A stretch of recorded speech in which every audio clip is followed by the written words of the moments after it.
And now, it's time for another Dice Tower review with Tom Vasel. Today, we're going to be taking a look not at King of Tokyo, which is a game that people love. People love King of Tokyo. It's one of the most popular games that come out in the last 5 years, by far. Designed by Richard Garfield. Nothing like Magic the Gathering or Robo Rally. A simple game where you throw dice and have monsters throw down. Today, we're going to talk about the expansion for that, Power Up! So I can see the Street Fighter guys as we stand talking about that. But this includes a panda and more. Let's take a look.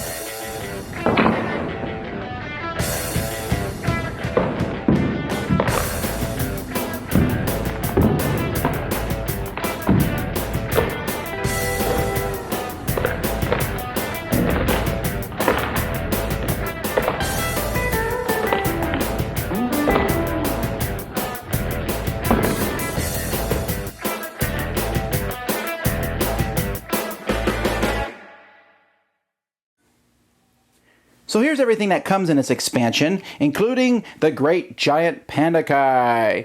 And I could stop the review right there. That'd be enough for most people to get it, right? Interestingly enough, the box doesn't say that you can go up to 7 players with it. You have a 7th character. I don't see why that'd be a problem, but anyway, that's not the focus of this expansion. Instead, it's these evolution cards. Each character gets 8 evolution cards that have their name on them, like here's all the evolution cards for Mecha Dragon. You'll take these, you'll shuffle these, you'll put them in front of you.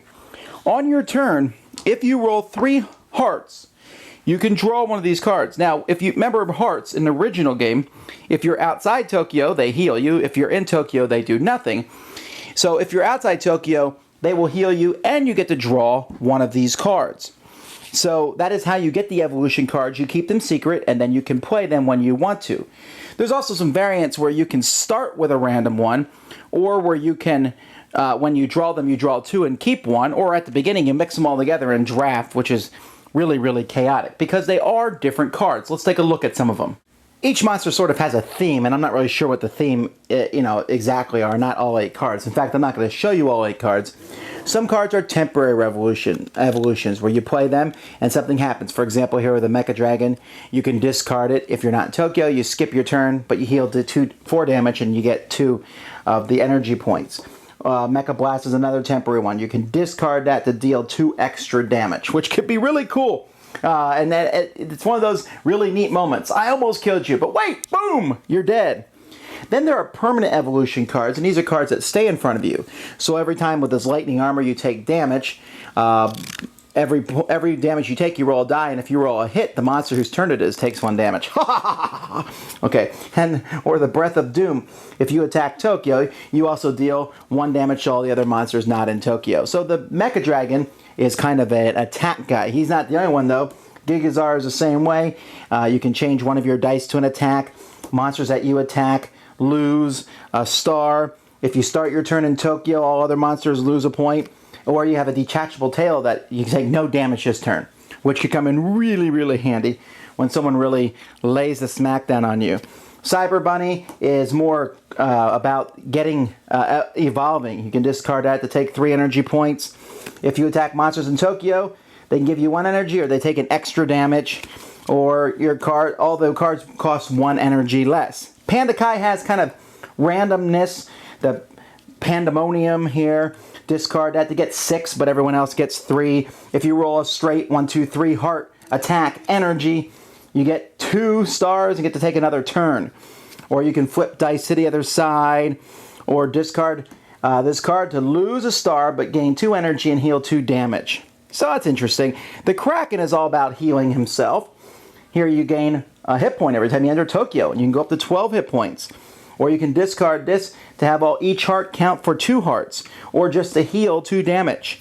The aliens are all about evolving, where you can purchase shoddy techs by buying them for a cheaper price and then putting this token on them, which has a chance of it not working. Or you get 3 of these tokens, and then you can discard these tokens to wipe all the technologies for free. Or you can just take a card from the deck that costs 4 or less. But they also have other cards too, like roll 3 2s and do a damage to everybody else. The King has my favorite because I'm all about attacking Tokyo and holding on to Tokyo, and that's what the King's about. When he attacks Tokyo, you can force the person to retreat. Or If another person takes control of Tokyo, you take control of it instead. Or discard this to take an extra turn if you attack Tokyo and fail to take Tokyo. But my favorite is this really push your luck one. Play this evolution when you're in Tokyo. You gain 1 star at the end of each monster's turn, including yours. But if you leave, you lose all your points. So you go in there and you're staying in there.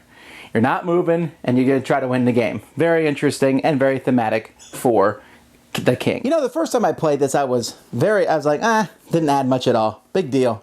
Take it or leave it. But as time has gone by and I play with it more, I'm enjoying it more. Still not sure I want to do that drafting. I mean, I love drafting, but I don't know if I want this weird, whose cards are these mechanic, although I'll do it occasionally. What I do like is that each monster is much personalized.